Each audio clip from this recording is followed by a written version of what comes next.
Buenas tardes, vamos a continuar con el tema número 62. El título es el perdón. Vamos a presentárselo una vez más ese tiempo al Señor.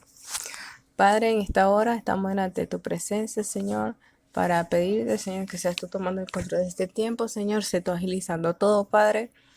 Llevamos nuestros pensamientos cautivos en obediencia a Cristo. Te pedimos que seas tú, Padre, usándonos, Señor, a través de temas, Señor, sea usted dando dirección, Señor, toma el control de toda la atmósfera espiritual, Señor. Sea usted, Padre, estar alineando todo a su favor. En el nombre de Jesús, Señor, te pedimos que este audio llegue perfectamente y correctamente, Señor, a todas las personas que pertenecen a este equipamiento, Señor. En el nombre de Jesús, Señor. Amén. Bien, vamos a comenzar. El tema es el perdón. El perdón dicen que es una de las palabras más bellas del vocabulario humano. Dice, cuánto dolor y cuántas consecuencias, desgracias podrían evitarse si todos aprendiéramos el significado de esta palabra. El rey David nos dio a conocer parte de la emoción que experimentó personalmente, después de pedirle a Dios lo siguiente, reflejado en Salmo 51, versículo 2. Lávame más y más de mi maldad y límpiame de mi pecado. En Salmos 32, de 1 al 2 dice, bienaventurado aquel cuya transgresión ha sido perdonada y cubierto su pecado. Bienaventurado el hombre a quien Jehová no culpa de iniquidad y en cuyo espíritu no hay engaño. En un solo acto, el perdón nos restablece una relación correcta con el Señor. Aunque nuestro pecado quizás siga teniendo consecuencias. Billy Graham nos dice, el perdón de Dios no es una palabra dicha a la ligera, es borrar por completo toda la suciedad y la degradación de nuestro pasado, presente y futuro. La única razón por la que nuestros pecados puedan ser perdonados es que en la cruz Jesucristo pagó el castigo total por ellos. Solo cuando nos inclinamos al pie de la cruz con contrición, confesión y arrepentimiento podemos obtener el perdón. Bien, ahora continuando, después de esto que nos dice Billy Graham, vamos a hablar de los fundamentos del perdón. ¿Cuáles son los fundamentos del perdón? Son dos. Número uno, reconocer lo que somos y lo que hemos hecho. Dice en Salmo 51, del 3 al 4, porque yo reconozco mis rebeliones y mi pecado está siempre delante de mí. Contra ti solo he pecado y he hecho lo malo delante de tus ojos. Número 2, pedir perdón. En Salmos 51, del 7 al 9 dice, purifícame como hisopo y seré limpio. Lávame y seré más blanco que la nieve. Esconde tu rostro de mis pecados y borra todas mis maldades. Entonces podemos decir que los fundamentos del perdón son dos. Número uno, el arrepentimiento. Reconocer lo que somos y lo que hemos hecho. Y número dos, el pedir perdón. Luego tenemos los resultados del perdón, que son los siguientes, son tres. Número uno, reconciliación. Dice, cuando Dios perdona, hay un cambio inmediato y completo en la relación en lugar de hostilidad. Hay amor y aceptación. En lugar de enemistad, hay amistad. Dios siempre está reconciliando consigo al mundo, no tomándoles en cuenta a los hombres sus pecados. Segunda de Corintios 5, 19.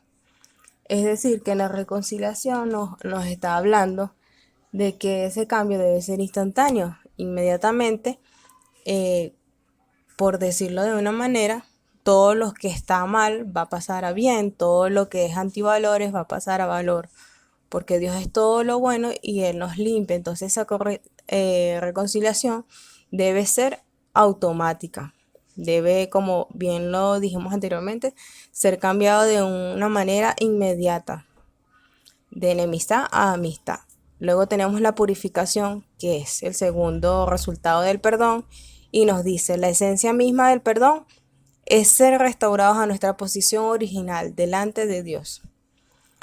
Dice, purifícame con hisopo y seré limpio, lávame y seré más blanco que la nieve. Salmo 51, 7, también lo podemos ver en Romanos 4, 7 y 1 de Juan 1, 9. Cuando Dios nos perdona y nos purifica de nuestro pecado, también los olvida. Yo les perdonaré sus iniquidades y nunca más me acordaré de sus pecados. Este pasaje se encuentra en Hebreos 8:12 de la Nueva Versión Internacional. También lo podemos ver en Salmo 103:12 y Isaías 38:17. Luego tenemos la remisión, que es el pago de la deuda a través de la sangre de Cristo. Dice, la remisión, el perdón hace que Dios desestime los cargos que había contra nosotros y no nos juzgue por causa de nuestros pecados. Jesús dijo a la mujer sorprendida en el acto de adulterio, ni yo te condeno, vete y no peques más. Esto está en Juan 8:11. También lo vemos en Romanos 8, versículo 1. Entonces, los resultados del perdón son 3. Vuelvo: reconciliación, purificación y remisión. Luego de esto continuamos con las estrategias para el aconsejamiento. Las estrategias para el aconsejamiento dice, consideraremos 3 aspectos: el perdón de Dios, el perdonar a quienes nos han hecho daño, y el perdonarnos a nosotros mismos dejando atrás el pasado. Para la persona que no es cristiana, como número 1, vamos a decir que dé seguridad a la persona. Dígale que Dios comprende el pecado y sabe cómo manejarlo. Él perdona el pecado y la persona puede conocer el gozo de ser perdonada. Número 2, explique cómo obtener paz con Dios. Ponga énfasis en los resultados del perdón que señalamos anteriormente. Los resultados son reconciliación, purificación y remisión. Entonces, continuando con la estrategia número 3. Explique la sección sobre la seguridad de la salvación. Es decir, si la persona insiste en que no puede ser perdonada, que ha cometido el pecado imperdonable, pasamos nuevamente al artículo que trata ese tema que ya vimos anteriormente. Número 4. Anime a la persona a comenzar a leer y estudiar la Biblia. Esto le dará mayor seguridad del perdón. Podemos apoyarnos en 1 de Juan 3:19, que dice, y en esto conocemos que somos de la verdad y tenemos nuestros corazones certificados delante de Él. Número 5. Recomiéndale que busque la comunión de un grupo de cristianos que crean en la Biblia. Una buena iglesia le dará enseñanza bíblica, oportunidades de adorar a Dios, de servir y de testificar. Como número 6, debemos animarla a orar y confesar sus pecados diariamente. En 1 de Juan 1:9 nos podemos apoyar, que es como requisito fundamental para ser perdonada y renovada cada día más, apoyándonos en este versículo de este libro que dice, si confesamos nuestros pecados, Él es fiel y justo para perdonarnos. Continuando con el último punto, el último estrategia para la persona que no es cristiana. Número 7. Ore con la persona para que comprenda plenamente lo que significa un compromiso con Cristo y las implicaciones que éste tiene en su vida diaria.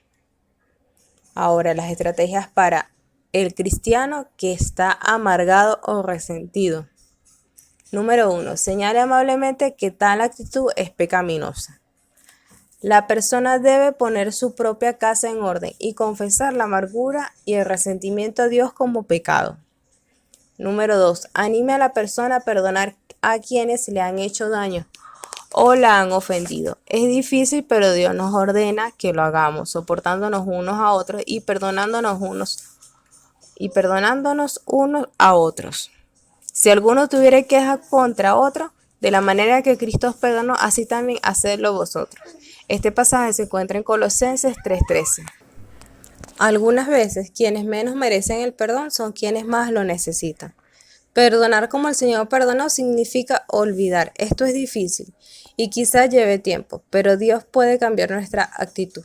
La respuesta de Jesús dice 70 veces 7 a la pregunta de Pedro, que él decía, Señor, ¿cuántas veces perdonaré a mi hermano que peque contra mí?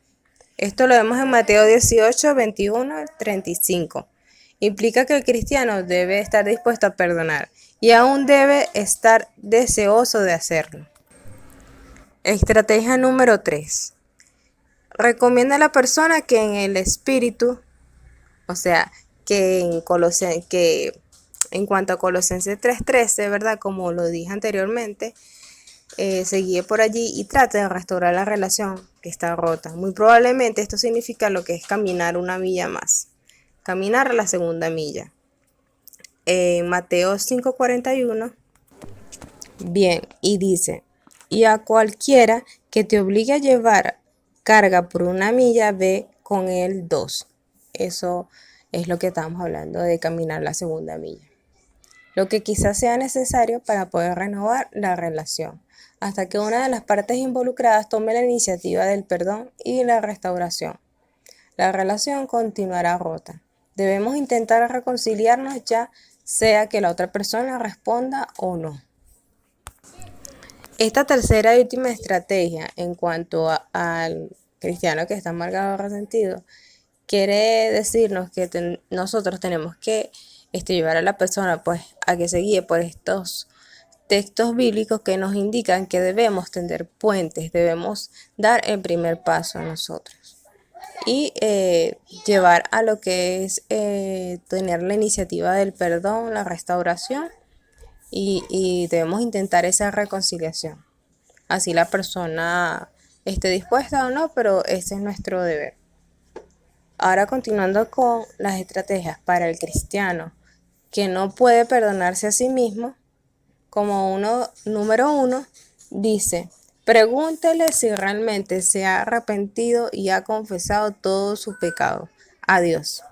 De no ser así, explique lo relativo a la restauración y haga énfasis en 1 de Juan 1:9, que nuevamente dice, si confiesas tus pecados, Él es fiel y justo para perdonar. Continuamos con la segunda estrategia. Dice, si la persona ya ha hecho lo anterior, pero no puede perdonarse a sí misma, explíquele que Dios sí la ha perdonado. Si Dios la ha perdonado, como dice Juan 1:9, es equivocado dudar de Dios. Debemos tomarle la palabra a Dios. Hable del testimonio de David en Salmos 32, versículo de 1 al 2, que dice lo siguiente. Bienaventurado aquel cuya transgresión ha sido perdonada y cubierto su pecado. Bienaventurado el hombre a quien Jehová no culpa de iniquidad y en cuyo espíritu no hay engaño. Quizá el problema se deba en parte a una falsa humildad. Anime a la persona, dígale que es un hijo o una hija de Dios y que Dios ha perdonado y olvidado nuestros pecados. Bien, como estrategia número 3 y última, dice, si la persona verdaderamente se ha arrepentido, comente que debemos vernos a nosotros mismos como Dios nos ve. Nuevas criaturas en Cristo, según 2 de Corintios 5:17, dice, de modo que si alguno está en Cristo, nueva criatura es. Las cosas viejas pasaron, he aquí todas son hechas nuevas. Dios comprende el pecado y sabe tratar con él. El Señor perdonará nuestros pecados si nos arrepentimos y lo confesamos. Debemos practicar la sabiduría de Pablo, donde dice, olvidando ciertamente lo que queda atrás y extendiéndome a lo que está adelante, prosigo a la meta, al premio del supremo llamamiento de Dios con Cristo Jesús, citado en Filipenses 3:13, 14. Bien, esto quiere decir que nosotros debemos olvidarnos de todo nuestro pasado, porque ya Cristo nos perdonó por todo esto y debemos seguir a la meta, seguir al llamamiento de quien nos llamó, que fue Cristo Jesús. Olvidar el pasado y enfocarnos en lo que viene, lo que está en el presente y lo que viene. Bueno, seguimos con los pasajes bíblicos para finalizar el tema y podemos basarnos en lo que es Isaías 43:25, que dice, yo soy el que borró tus rebeliones por amor de mí mismo y no me acordaré de tus pecados. Mateo 6:14-15, porque si perdonáis a los hombres sus ofensas, os perdonará también a vosotros vuestro Padre Celestial. Mas si no perdonáis a los hombres de sus ofensas, tampoco vuestro Padre os perdonará vuestras ofensas. Esto nos indica que si nosotros no perdonamos a las personas, Dios no va a tener el perdón con nosotros. Entonces nosotros debemos perdonar para que Dios pueda perdonar nuestros pecados. Luego seguimos con Lucas 23:34 y dice, Jesús decía, Padre, perdónalos porque no saben lo que hacen. Luego, Juan 8:36. Así que, si el Hijo os libertare, seréis verdaderamente libres. Bien, esto nos indica que ya Dios perdonó nuestros pecados y somos totalmente libres. Ya no hay nada que nos ate. Somos verdaderamente libres. Y por último, en los pasajes bíblicos sugeridos, entre otros, tenemos lo que es el Salmo 51, que dice lo siguiente. Ten piedad de mí, oh Dios, conforme a tu misericordia, conforme a la multitud de tus piedades. Borra mis rebeliones. Lávame más y más de mi maldad y límpiame de mi pecado. Bueno, hermanos, esto ha sido todo. Espero que haya sido de su agrado y de enriquecimiento para ustedes, para ser aplicado en nuestras propias vidas y para poder servir de acompañamiento en la vida de estas personas que necesitan este apoyo. Dios les bendiga.